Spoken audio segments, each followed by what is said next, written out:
Hi friends, I'm Abby and welcome back to my channel. Today is the start of my reading in French for a week, or for how long it takes me to finish these books, vlog. So I speak French, it's my second language. I learned it at university, and then I spent a couple of times living in France. I spent 6 months living in Lille in northern France during my year abroad, and then I also spent 6 months living in Chamonix in the Alps after university. And so I've loved living over there.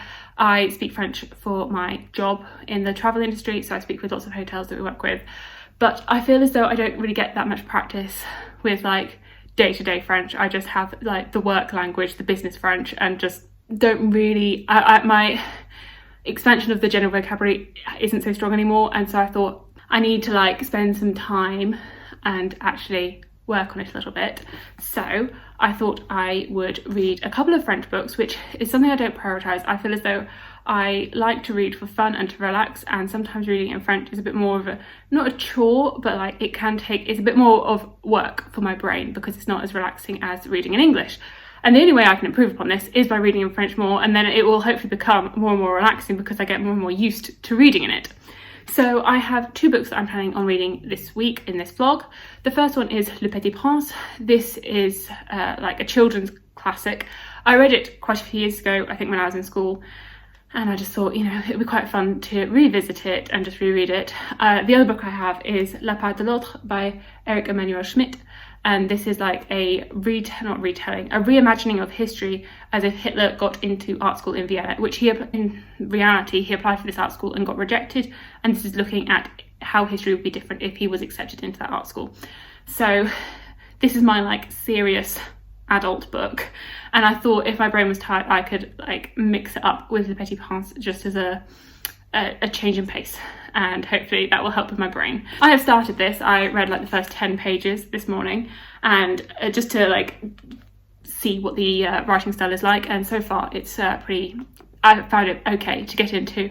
I think I was a bit scared because the last French book I read, there was a lot of words I did not know, and it was quite a flowery vocabulary. And when you're not a native of a language, you don't, there are certain words that in English, the words that but you never use, or maybe you use them twice a year. Maybe you know them if you see them written down, but you never use them in your day-to-day vocabulary. It had a lot of those words in it. So that's where I struggled. And so I was a bit worried about diving into another book, but this one seems to be fine.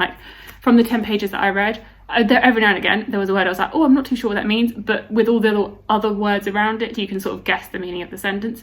It seems like it's going to be fine. And so far, so good. It's, yeah. I'm going to do the whole vlog in English. It's not going to be a reading in French vlog, so this is all in English. I feel a bit self-conscious speaking in French. I don't know. I feel self-conscious. So this is the plan. So I think I'm planning on reading my aim is to read about 75 pages a day, and then I can read a few English books alongside or something, just so. Unless I get really into it, and then I might binge it, but we will see how I go. So this is the plan for this vlog. I might try and watch some TV or just watch a few things in French as well, and just be immersed in French this week. That is the plan. Just to check in, I'm making good progress in La Part de l'Autre. I'm 100 pages into it now. And it's very easy to get into. I found the writing very digestible, very easy to consume, which is good, which is a relief, because I was a bit scared about the level of French that it was going to be. I mean, obviously there were words that I do not know, but they are easy to guess when you can figure out the rest of the sentence, and you can sort of see you have the context clues. It's very easy to read. And so it's a bit like the film, if you've seen it, Sliding Doors, where you have the one circumstance, and if that happens, then your life goes in one direction, and if that doesn't happen, your life goes in another direction. So that's getting on a train, and if you make that train, then this happens with your life, and if you don't make that train, then that happens. So this is very much that. This is if Hitler got into art school, then his life would go in one way, and if he didn't, then it goes in the way that we know it does. But it's really interesting because it's sort of it's very much a fictionalization, and you follow the two paths of his life, and it jumps back and forth between if he went into art school, here's where his timeline's going, and if he didn't get into art school, here's where his timeline's going. And so, I mean, I didn't know, I haven't looked into Hitler's life and how he I mean, I learned about it in school, but I didn't really learn like the details of what happened to him and how he went from young boy to being the ruler of the Nazi party. Like, I didn't know the details, so it's quite interesting to see. I mean, I'm guessing, I haven't looked into the accuracy of this and how it is portraying his life following the rejection from art school, but I'm guessing it's going to be relatively accurate, or as accurate as like what we know happened. It's obviously not as it's not going to be accurate in the details, because I mean, it is a fictionalization, so some of these things didn't happen. And obviously the whole side where he is, if he has been accepted to art school, that's a complete fictionalization. But yeah, so far so good. I quite enjoy that they've introduced Freud as a character in the if he was accepted to art school side, and so I quite like that, and how you're having these famous people that we know in history interspersed within the book. I quite liked that. I'm definitely I'm enjoying it. I'm enjoying it. It's a bit weird to be in Hitler's head, like saying that I'm enjoying being in his head, because it's a bit bizarre. But yeah, so far so good. So just a quick update. I got new glasses. So that was, a very exciting experience, going to choose new glasses, and I'm very happy with them. I don't know if they make me look more like Interviewer Abby or what, but like, I'm excited about them. And I have been making good progress in my French book. I've been trying to read like 50-ish pages each day, because I can't read it too late because it does involve more brain power for me. So I don't want to, if it gets too late and I get too tired, then my brain just sort of starts shutting off and I'm just reading the words and nothing's going in. So I've been trying to read it like earlier in the evening and then switching to an English book like when it gets later. So I am pretty much halfway through. And I've been really enjoying it. I'm just coming to the end of part 2, and I can see that the next part is coming up soon. So this second, like the first part, you're really following like the after effects of if he was accepted into art school and like what would have happened then for him as a character. And then at the end of that, because I mean this is following history, so it's not really like spoilery. Like at the end of that, World War One starts, and it sort of follows World War One. From the two perspectives of like if he was in art school and if he wasn't in art school, and what his experience of the war would have been like. So it was really interesting reading about World War One. Like I haven't read historical fiction for ages, so it's been quite nice like reading this like alternative historical fiction. So I've learned some new words. I learned shrapnel in French, which is éclat d'obus, and that's a completely new phrase for me that I didn't know before. Generally I'm not like looking up words as I go. It was just that kept coming up in reference to World War One. I was like, okay, I can sort of guess what this is, but I'm just gonna look it up anyway. And I was like, oh, shrapnel, useful word. Gonna use that in my everyday vocabulary, but so yeah, it's going really well. I'm definitely intrigued. I'm definitely interested to see the next sections on like the rise of the dictator. So I'm interested to see like where the path goes from here and seeing like what happens there. So yeah, that's my progress in this. I haven't started Le Petit Prince yet. I don't know what I'm saving that for, but like I haven't started that one yet. But yeah, so far it's going really well. So I finished La Part de l'Autre last night, and I'd say I pretty enjoyed it, like all the way through. I liked it. It's not like a favourite book, but I liked it. I liked the commentary that this talked through, like how you're comparing Hitler in one scenario and Hitler in another, and how we are all like victims to circumstance in a way. Not saying that Hitler wasn't a monster, because he obviously was a monster, but like how much circumstance influences our decisions and like the situations that we get put into. And I found that really interesting. There was like a comment at the end which was the author was talking about their motivations for writing the book and like where their motivations came from, and saying that like everyone has like the power within themselves to make horrible decisions. It's whether we act on them and the circumstances we're put in. So yeah, it was just a really interesting perspective on that. I will say like it didn't, although I found the writing style pretty engaging, like it was pretty easy to read. I didn't really have any problems with the language, and I'd say as a whole it's quite well written.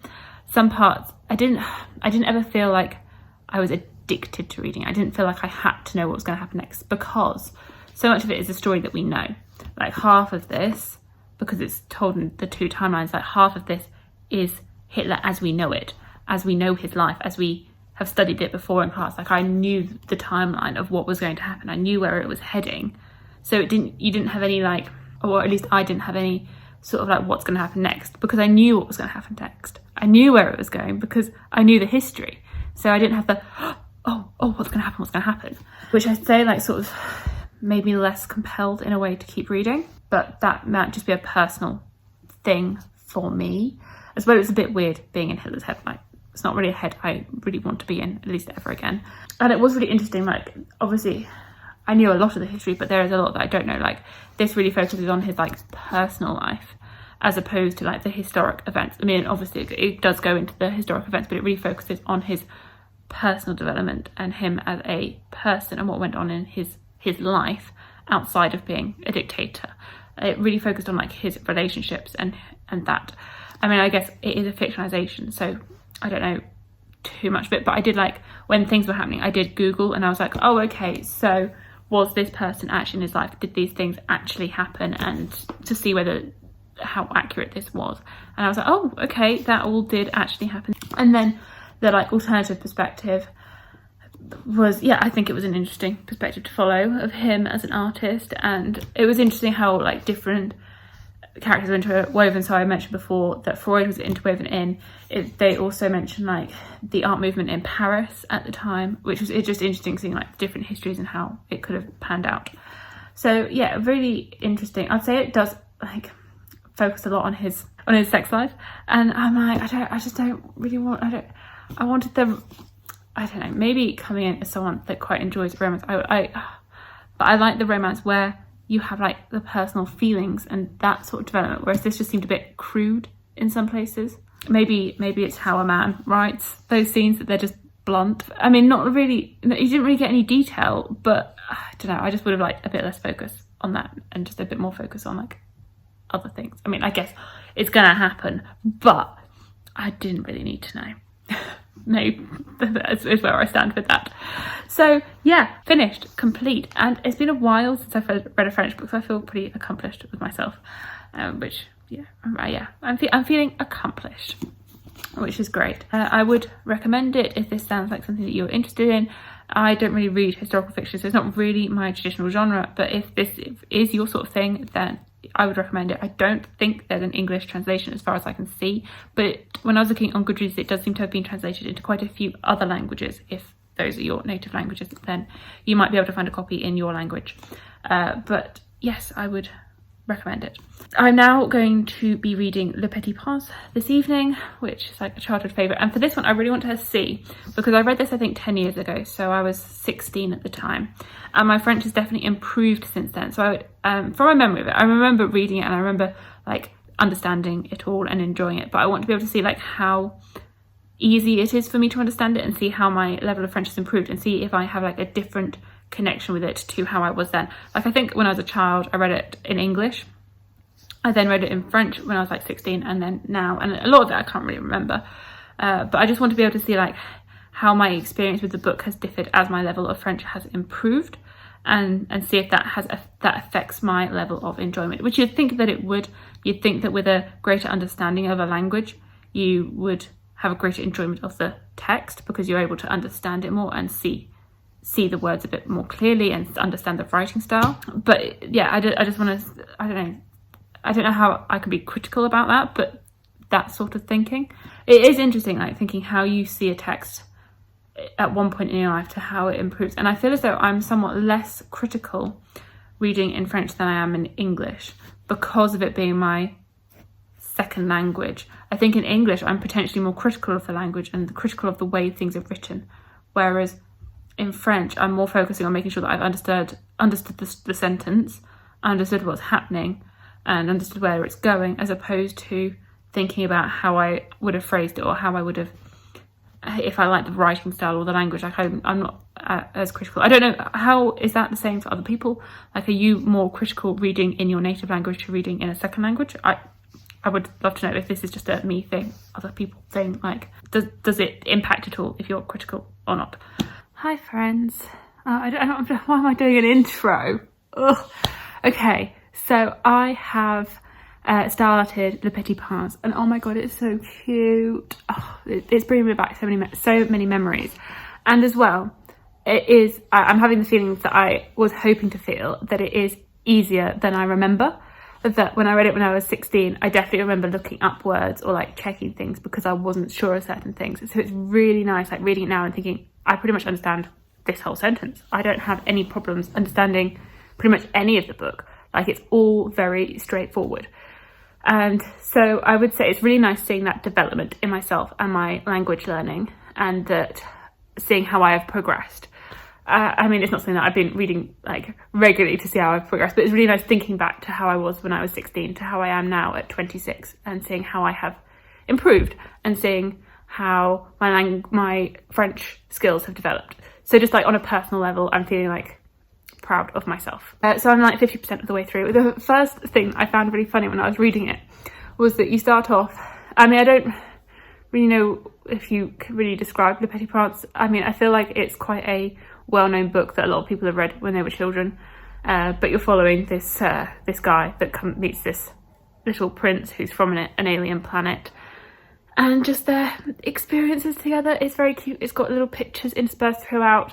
I unfortunately don't have like my physical copy with me, so I'm reading it on my Kindle because it was like 50p for the Kindle, and so the pictures don't have colour, which is a bit sad because my Kindle is really, really old. But the first, when the book starts, the first thing is the narrator saying that when he was 6 years old, he only knew how to draw one thing, which was a boa constrictor who had just eaten an elephant. And then he showed the picture in two ways. One way so it looked like a hat and that you couldn't see inside the boa constrictor, and then one way that you saw the elephant inside the boa constrictor. And his teachers told him that he was rubbish at drawing and that he shouldn't do it instead. And so he went off to go into another field of study, and he never did drawing again. And the funny thing is, it just reminded me that it was so funny reading this story compared to La Pâte de l'Autre, how they're both referring to artists that have had their art critiqued and told that they can't do art. It was just a weird comparison that I can draw between the books, and I wasn't expecting to have that comparison. But yes, it's really, yeah, I've been really enjoying it. I would say I would really recommend it if you have if you know French, and you want to try reading in French. I'd say it's a really good book to try. I believe as well you can also get editions which have English on one page, French on the other, if you are really beginning to learn French, beginning to read in French. I think it's a really good book for that. That the overall writing style is pretty straightforward, but every now and again there are a few words which are a bit more complex or a bit more out there, which don't really hinder the reading enjoyment, but are just, it's quite nice to know if you know them. But yeah, I have definitely seen like dual language versions of this book, and as well being a children's book that you've got pictures, and it's about 100 or so pages, so you can read it pretty quickly. And so yeah, I would really recommend it if you want to start reading in a foreign language, or French specifically. So yeah, I will just finish that off this afternoon and then round everything out. So I finished Le Petit Prince, and I really enjoyed it. I really, really enjoyed it. It's just cute and quirky. Yeah, it's really quirky. So like, it's easy to understand, but sometimes you're like, have I understood this right? And you're like, yeah, I have understood it right, but because it's like bizarre. It's bizarre. Like, it is a very quirky story. So that's maybe like one of the reasons why you're like, did I understand that? Like, yes, you did. It is just that weird. So yeah, I really enjoyed it. I mean, I feel as though it's one of those books that probably has like a wider meaning, or like more to it than just the story. And I haven't looked into like the greater meaning behind the metaphors. I feel like there may be like more depth to it than I am just seeing by reading the words. But it was really cute. It was cute and quirky. So that brings us to the end of my reading in French for a week and a bit reading vlog. So because I did read these alongside other things. But yeah, I had a really great time trying out reading in French for a week and like having that experience and like getting back into it. I didn't actually end up doing any other activities in French. I just read the books did my normal work as usual. But it was really good for me to like do this, and I hadn't read in French for ages, so it was like a great motivation, like knowing that I was vlogging it and that I was doing it, like I told people I was doing it, like I had that motivation to keep going. I enjoyed the experience overall and definitely want to do it again. I want to like put reading in foreign languages more as a priority, and like reading translations and stuff, and reading outside of the English publishing bubble, which is a bit of a, well, not a bubble, but like the English publishing, like being so focused on English authors. Like even when you think about reading authors from other cultures, they are generally people that are writing in English still.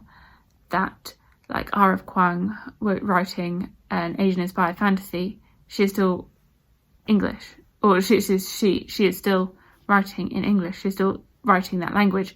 And so yes, you are getting the perspective of an Asian American, but I wonder how that differs to someone that is brought up in Asia and they wrote their book in Mandarin, say, and then it gets translated. I don't know, like I don't know how much it differs, but it's just something I was thinking about, like even the authors that are publishing own voices stories, that so many of them are still written in English and published in English as opposed to translations from people. Yeah, I just a thought.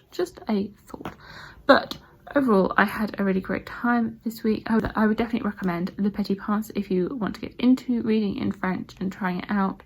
And I would recommend La Part de l'Autre if you read in French all the time. I found it a very interesting character study. Let me know if you generally read in a foreign language, if English is your second language, and you are used to reading in a foreign language, because I know a lot of people are used to reading in English as their foreign language, and I am not used to reading in a foreign language all the time. So yeah, let me know what your experiences are in the comments. I hope you enjoyed this little vlog, and thank you so much for watching. Please like, comment and subscribe, and I will see you in my future videos. Bye!